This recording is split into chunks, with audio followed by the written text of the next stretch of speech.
জয় গুরু। শ্রী শ্রী ঠাকুরের বাণী। আমার আদর্শকে রূপ দেওয়াই তোমাদের সাধনা। মুক্তি মোক্ষের জন্য তোমাদের চিন্তা নাই।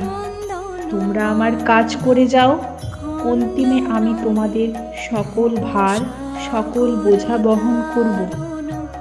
আজ আমি দম্ভ করিয়া বলিতেছি, আমার কৃপা ভিন্ন তোমাদের গত্যন্তর নাই।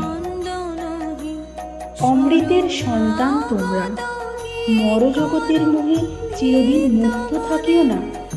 জাগো, ওঠো, সম্মুখে অগ্রসর হও, পশ্চাতে চাহিও না। আমার সন্তানকে আমি শোকে মোহে আবিষ্ট দেখতে চাই না।